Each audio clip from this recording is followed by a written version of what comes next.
देखिए chapter 1 relations and functions exercise 1.1 question number 11। देखिए question number 11 है आपका, ध्यान से सभी अपनी टेक्स्ट बुक में देखेंगे। Show that the relation R in the set of A of points in the plane given by R equal P Q such that distance of the point P from the origin is the same as distance of the point Q from the origin. The equivalence relation. Equivalence relation. आपको show ये करना है कि कोई भी relation है आप और P और Q के मिडिल में रिलेशन क्या है कि distance of P from origin, मतलब कि P की ओरिजिन से डिस्टेंस, मतलब कि OP जो डिस्टेंस होगी वो आपकी सेम होगी as the distance of point Q from the origin, मतलब OQ के। ये दोनों डिस्टेंस आपस में इक्वल होंगे। क्लियर है सभी? आपको याद हो 10th क्लास में आपका चैप्टर भी आता है कोऑर्डिनेट ज्योमेट्री का, जिसमें आपका डिस्टेंस फॉर्मूला रहता है, फर्स्ट एक्सरसाइज में रहता है 7.1 है, ठीक है। तो उसमें भी अगर आपको डिस्टेंस फॉर्मूला याद हो, क्या होता है x2 माइनस x1 का whole square plus y2 minus y1 का होल स्क्वायर, ये रहता है। सो अगर हम देखें तो कह रहे हैं O से डिस्टेंस अगर P और Q की है तो OP भी इक्वल होगी और OQ भी इक्वल होगी, इनकी मिडिल की डिस्टेंस आपस में इक्वल होगी, ठीक है। क्लियर है सभी की यहां तक? तो ये रिलेशन के थ्रू हमें पहले तो से रिफ्लेक्सिव, सिमेट्रिक, ट्रांजिटिव दोनों चीज हमें शो करनी है। सो लेट हम पहले P पॉइंट मान लेते हैं कोई भी x1 y1, Q पॉइंट मान लेते हैं x2 y2 एंड ओरिजिन तो आपको ऑब्वियसली आपका 0,0 ही होगा। क्लियर है? इसके बाद हमें सबसे पहले आपको फर्स्ट ऑफ ऑल क्या फाइंड आउट करना है, रिफ्लेक्सिव आपका इसको शो करना है। रिफ्लेक्सिव क्या होगा, P, ये होगा। अब अगर आपका देखें तो P, बिलोंग करेगा इस रिलेशन को, बिकॉज OP इक्वल होगा OP, मतलब कि अगर हम देखें यहाँ PQ है, यहाँ क्या है PQ का मतलब क्या है, मतलब OP PQ का जो रिलेशन है वो ये है कि OP मतलब P की O से डिस्टेंस और Q की O से डिस्टेंस, ये आपस में कैसी होंगी, एक दूसरे से इक्वल होंगी। कैसी होंगी एक दूसरे से, दोनों डिस्टेंस इक्वली होंगी, ठीक है। क्लियर है? अब अगर हम देखें तो हमारा यहाँ पर रिफ्लेक्सिव क्या बोलता है, रिफ्लेक्सिव बोलता है कि R relation is said to be reflexive. मैं हर बार इस डेफिनेशन को इसलिए बोलता हूं ताकि आपको क्लियर हो सके। R relation is to be our relation is said to be reflexive when x, x belongs R. So अगर हम देखें तो x के प्लेस पर आपका P है, मतलब P, belongs R, तो P क्या होगा, OP हो गया, इक्वल OP, और OP की डिस्टेंस O से P तक की डिस्टेंस, O से P तक की डिस्टेंस दोनों आपस में इक्वली होंगी, सीधी सी बात है। सो आपका क्या होगा, R इज रिफ्लेक्सिव, R आपका रिफ्लेक्सिव हो जाएगा। क्लियर है सभी के ये चीज? उसके बाद अब हम बात करते हैं सिमेट्रिक की। सिमेट्रिक क्या होगा, सिमेट्रिक में आपका आपने पढ़ा भी है, सिमेट्रिक में क्या होता है, a relation is said to be a symmetric when x, y belong R and y, x also belongs R। तो अगर PQ belongs R है, PQ belongs R है, ओके, मतलब कि OP इक्वल है OQ के। क्लियर है? सो QR ऑल्सो बिलोंग्स R होगा, sorry QP also belongs R होगा, मतलब कि OQ OP के इक्वल होगा। भाई अगर आप इनकी प्लेसेस चेंज कर देंगे तो उस पर तो कोई इफेक्ट होगा ही नहीं। सो क्या हो गया आपका, R इज सिमेट्रिक, R आपका क्या हो जाएगा, सिमेट्रिक हो जाएगा। क्लियर है सभी के? कोई डाउट तो नहीं है इसमें, आपको क्लियर ही होगा। इसके बाद हम बात करते हैं ट्रांजिटिव की।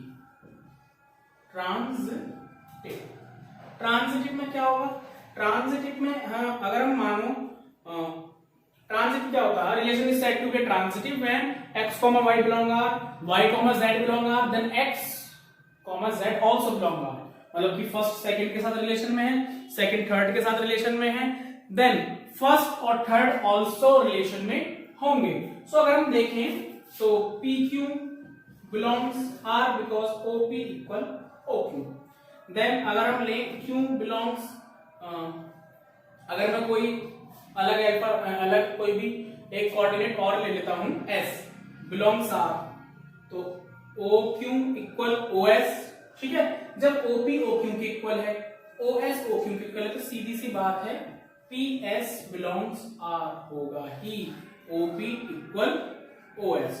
सो क्या होगा आपका, आर इज ट्रांजिटिव, आर भी आपका क्या होगा, ट्रांजिटिव होगा। अब हम पार्ट 2 पर चलते हैं।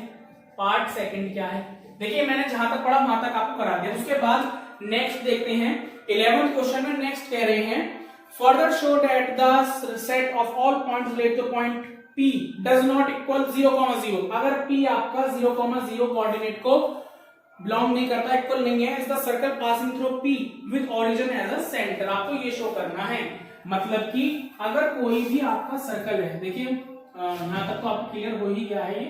मैं इसको यहां से थोड़ा सा रफ कर देता हूं ताकि आपको समझा दूं। ये कह रहे हैं कि आपका अगर कोई भी सर्कल है, कोई भी सर्कल, एनी सर्कल, अब वो किसी पॉइंट P से पास थ्रू हो रहा है, उसका O हो गया ओरिजिन। तो सीधी सी बात है, पहली बात, जब कोई सर्कल P से पास थ्रू होगा तो P डज नॉट इक्वल हो जाएगा ओरिजिन के। P तो ओरिजिन हो ही नहीं सकता क्योंकि वो सर्कल पास थ्रू हो रहा है उससे। सो हमें बताना है कि इसका सेंटर बनेगा, पूरी शो करना है। सीधी सी बात है, हमने कुछ टाइम पहले क्या लिया था, P लिया था x1 y1। सो अगर हम देखें, और आपका एक पॉइंट और लिया था, क्यों क्या था, x2 y2। क्लियर है सभी? अगर आप पार्ट 2 देखें, पार्ट 2 देखते हैं इसका, अलग ही था इसका पार्ट 2 में आपको यही करा देता हूं। पार्ट सेकंड क्या होगा, एज अगर हम देखें तो P हमारा क्या था, x1 y1 था, क्यों क्या था, x2 y2 था, और OP इक्वल था OQ के, मतलब कि x1 का स्क्वायर y1 का स्क्वायर आपस में इक्वल आ गया था, और x2 का स्क्वायर y2 का स्क्वायर आपस में इक्वल ही होगा। तो कॉमन सी बात है, आपस में इक्वल होंगे नहीं होंगे, दोनों आपस में एक दूसरे इक्वल हैं। सो हम इसको r स्क्वायर भी कह सकते हैं, क्योंकि ये इसकी डिस्टेंस मतलब कि रेडियस इक्वल होगा। क्योंकि अगर आप सर्कल बना रहे हैं, उस पर कोई पॉइंट P है और O से उसके अगर हम डिस्टेंस देखेंगे तो डिस्टेंस क्या होगी, ये हम रेडियस ही तो बोलते हैं। O से P तक की जो डिस्टेंस निकाली है आपने x2 - x1 का होल स्क्वायर करके, वो क्या होगी, वो इसकी रेडियस होगी, तो रेडियस का स्क्वायर के बराबर होगा। सो अगर हम इसको हम क्या कर लेते हैं, x square plus y square, ये दोनों आपस में इक्वल है, तो इन्हें x square plus y square कर लीजिए। तो ये आपका क्या आ गया, सर्कल का इक्वेशन आ गया। कैसे सर्कल का इक्वेशन, जिसका जो सर्कल आपका x और y पॉइंट से कोऑर्डिनेट से पास थ्रू हो रहा है, r उसकी क्या बनेगी, रेडियस बन जाएगी। क्लियर है ये? सो ये आपका क्वेश्चन नंबर 11 था।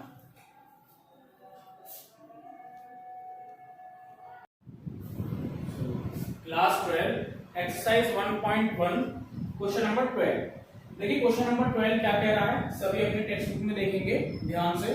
क्वेश्चन नंबर 12 है, show that the relation R defined in the set A of all triangles R T1 T2 so that T1 is similar to T2। T1 और T2 ये दो आपके वो दिए हैं एलिमेंट, एक तरीके से T1 is similar to T2। जो सिमिलर है, T1 जो ट्रायंगल है, इसमें ट्रायंगल क्या है, T1 है T2, तो T1 ट्रायंगल जो होगा T2 के सिमिलर है, ठीक है। इज इक्विवेलेंस रिलेशन, ये एक इक्विवेलेंस रिलेशन है, मतलब रिफ्लेक्सिव, सिमेट्रिक और ट्रांजिटिव तीनों होगा, ठीक है। इसमें आपको शो करना है, तो अच्छा क्वेश्चन है, आपको आसान भी है क्योंकि आपको उन्होंने पहले ही बता दिया है कि ये इक्विवेलेंस है। कंसीडर 3, चलो हम पहले सबसे पहले हम फर्स्ट पार्ट करते हैं इसका, उसके बाद हम सेकंड पार्ट के बारे में बात करेंगे। तो T1 T2 आपके ट्रायंगल हैं, ये आपको बताया है कंसीडर्ड वाले क्वेश्चन, इस क्वेश्चन में कंसीडर्ड के बाद मैं पढ़ूंगा आगे आपका। तो इसमें दिया हुआ भी आर ट्रायंगल्स। सो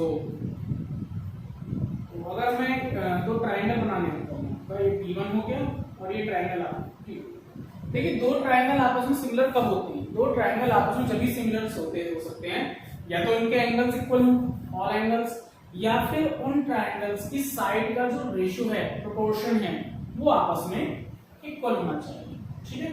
तो अगर हम बात करें, अगर हम इसके रिफ्लेक्सिव की बात करते हैं, तो ये T1 T2 ये दोनों ट्रायंगल एक दूसरे से सिमिलर हैं, T1 सिमिलर है T2 के। रिफ्लेक्सिव क्या होता है, reflexive is set to here when x, x belongs R। Relation is said to be reflexive. जब भी कोई रिलेशन रिफ्लेक्सिव कब होगा, जब x वाला x के ही साथ रिलेशन हो। तो अगर हम T1 और T1 दोनों को एक साथ लिखेंगे तो T1 ट्रायंगल और T1 का क्या मतलब है, T1 is similar to T1 हो जाएगा। और एक ट्रायंगल अपने आप के सिमिलर तो होगा ही, so each triangle similar to itself, then T1, T1 belongs R। Clear है? So R is reflexive. भाई अगर ये ट्रायंगल है तो ये ट्रायंगल इसी के सिमिलर तो होगा ही, क्योंकि मैं एक T1 और ले लूं, इसकी साइड 2 3 5, इसकी भी साइड में 2 3 5 ले लूं। अगर हम इनकी साइड्स का रेशियो करेंगे दोनों का सेम ट्रायंगल का तो इक्वल आ जाएगा आपका, तो ये दोनों आपस में सिमिलर हो गए। इसी तरह अगर हम सिमेट्रिक की बात करते हैं, अगर आपका T1 सिमिलर है T2 के तो सीधी सी बात है इसका अपोजिट T2 भी तो T1 के सिमिलर ही होगा, तो ये सिमेट्रिक भी हो जाएगा। ट्रांजिटिव की बात करते हैं, अगर आपका T1 T2 के सिमिलर है, T2 किसी तीसरे वाले ट्रायंगल के सिमिलर है, तो सीधी सी बात है आपका T1 आल्सो T3 के सिमिलर होगा। ठीक है, तो R इज ट्रांजिटिव। भाई पहला वाला ट्रायंगल दूसरे ट्रायंगल के सिमिलर हो गया और दूसरा ट्रायंगल तीसरे के सिमिलर, तो सीधी सी बात रहेगी पहला अपने आप ही तीसरे ट्रायंगल के सिमिलर हो जाएगा। क्लियर है सभी के यहाँ तक? अब हम इसके बाद बात करते हैं इसके पार्ट सेकंड के बारे में। सेकंड पार्ट इसका क्या कह रहा है, जो कि आपका बुक में है, मैं इसे रफ कर देता हूं। इसके बारे में पार्ट सेकंड के बारे में बात करेंगे। पार्ट सेकंड देखिए बुक में देखेंगे सभी पार्ट सेकंड क्या है। पार्ट सेकंड कह रहा है आपका इसके आगे, consider 3 right angle triangles T1 with side 3 4 5, T2 with side 5 12 13, T3 with side 6 8 10, which triangles among T1 T2 T3 are related? कौन से ट्रायंगल्स में आपस में रिलेटेड होंगे? इन्होंने कहा है T1 T2 T3 are right angles triangle। अगर ये राइट एंगल ट्रायंगल है सो साइड्स ऑफ T1 क्या है, अगर आप देखें साइड्स ऑफ T1 इन्होंने दी हैं 3, 4, 5 एंड अगर हम ये हो गए साइड्स ऑफ T2, दूसरे वाले ट्रायंगल की साइड्स क्या है 5, 12, 13 एंड साइड्स ऑफ T3, तीसरे वाले ट्रायंगल की साइड्स क्या है 6, 8, 10। क्लियर? विच ट्रायंगल अमॉन्ग, अगर आप देखें तो T1 का T2 के साथ कोई भी साइड्स का रेशियो इक्वल नहीं होगा। 3/5 4/12 क्या होगा 1/3, लेकिन 3/5 का कोई रेशियो बनेगा? अगर मैं T1 का सिमिलर टू T2 देखता हूं तो ये सिमिलर नहीं होगा। क्यों? क्योंकि 3/5 4/12 एंड 5/13 लास्ट ईयर क्लासेस में आपने पढ़ा होगा 6th चैप्टर था ट्रायंगल, उसमें सिमिलरिटी का क्या रूल होता था कि कोई भी ट्रायंगल दो आपस में सिमिलर जब ही हो सकते हैं 10th क्लास तक, जब हो सकते हैं जब उनकी साइड्स का रेशियो आपस में इक्वल होगा। तो इनकी साइड्स का रेशियो तो आपस में इक्वल आ ही नहीं रहा, ये 1/3 हो जाएगा, लेकिन बाकी कहां 1/3 हो रहे हैं। सो T1 T2 के साथ कोई रिलेशन नहीं। अगर हम देखें T1 T3 के साथ होगा, कैसे होगा देखिए 3/6, अगर हम देखें इसका रेशियो 4/8 5/10, तो इसका 1/2 एंड देन 1/2 कितना आ गया 1/2। सो T1 सिमिलर T3, सो क्या हुआ T1 हमारा T3 के साथ रिलेशन में होगा, तो हम इसमें लिख सकते हैं T1 related to T3। Clear है सभी के? तो ये आपका पार्ट इसका सेकंड था।